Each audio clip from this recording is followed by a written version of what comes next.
Sa lahat po ng mga subscriber po natin, alam kong hindi pa ninyo ito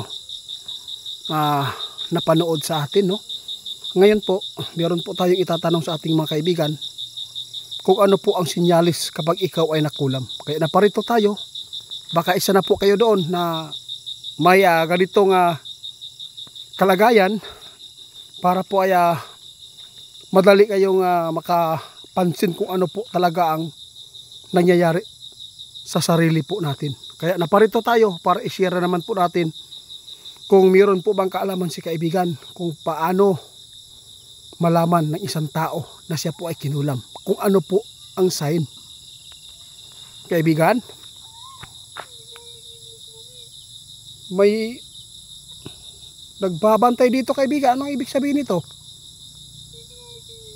Guys, nagpaabot lang po tayo ng sign po ng kulam. May ibon po na hindi maganda na ibon ito, no? Parang ayaw po niya na maipaabot natin ito Kaibigan, meron po akong gustong malaman kung meron po ba kayong kaalaman po. Nais kong ipaabot sa mga makapanood sa atin, baka isa na po sila doon na kinulam. Hindi lang po nila alam kasi po napakaraming mga subscriber po natin na nagpaabot sa atin na ganyan po ang nangyari.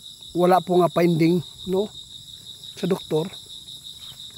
Gusto kong malaman at saka malaman po nila kung ano po ba ang sign po. Iba po talaga guys. Mamaya ka na. Sige po. Okay lang po daw pala yung guys. Hindi po pala na natural na ibon po yan. Sabi ng ating kaibigan. Meron po ba kayong kaalaman kaibigan tungkol po sa taong kinulam? Ano po ba ang dapat po nilang tingnan? At saka ano po ba dapat ang mararamdaman po ng isang tao kapag siya po ay pinagawaan po ng tao?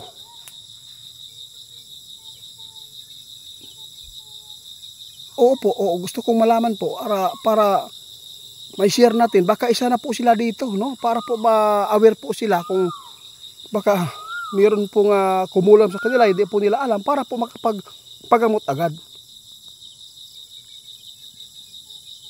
Okay, pakinggan po nyo guys, Sige po.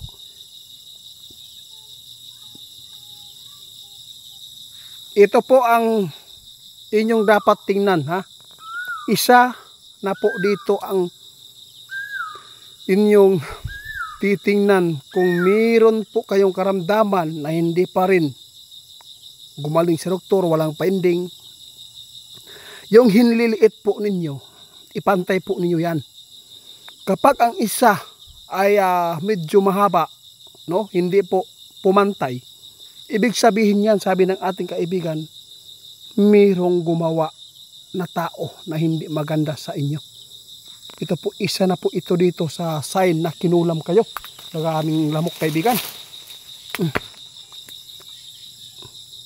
Oo po. Yun po guys Tandaan ninyo, baka isa na po kayo dito.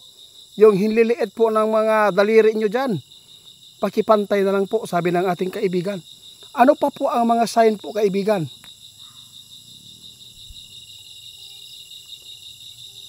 Ito.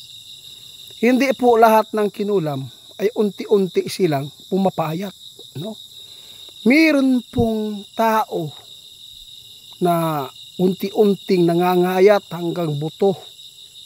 Yun po, ibig sabihin yan guys. Nilason po kayo.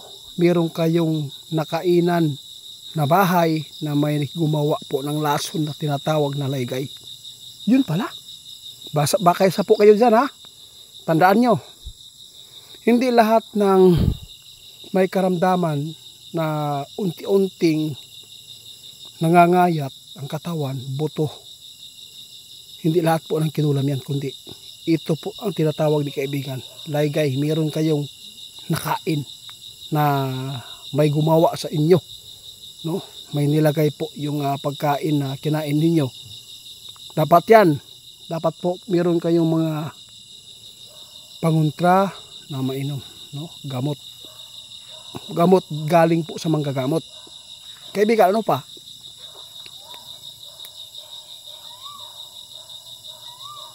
Mag-ingat po kayo guys sa mga lugar, sabi ng ating kaibigan, para malaman nyo po, para hindi po kayo maisahan.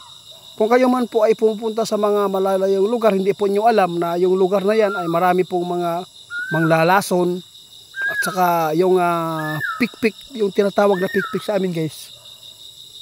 Kahit nasa dulo ka ng upuan mo at saka yung may taglay na masama, kahit nasa malayo siya sa dulo po ng inuupuan nyo, pag tinapik po niya 3 bisis yung upuan, mayroon pong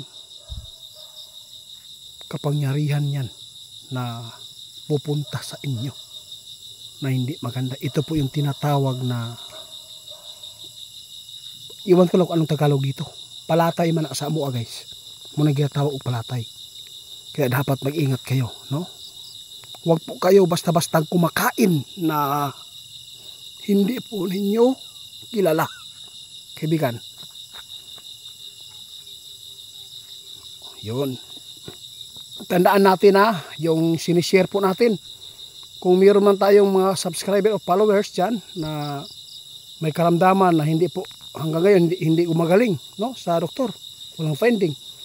Yung mga hinliliit po ninyo na daliri, ipantay nyo. Kapag hindi pantay yan, ibig sabihin yan, may gumawa sa inyo.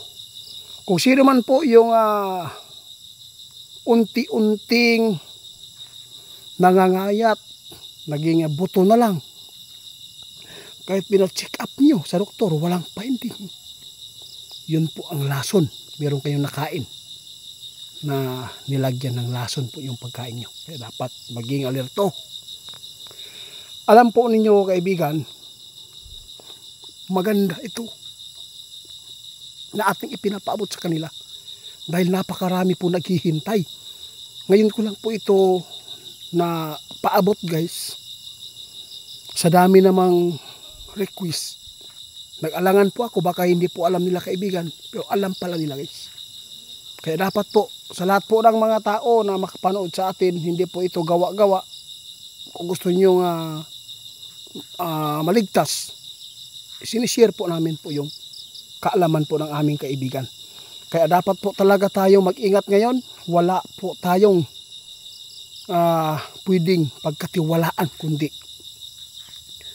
pamilya natin. Kahit pamilya pa natin, hindi tayo pwedeng magtitiwala. Kasi marami na pong mga balita. Kahit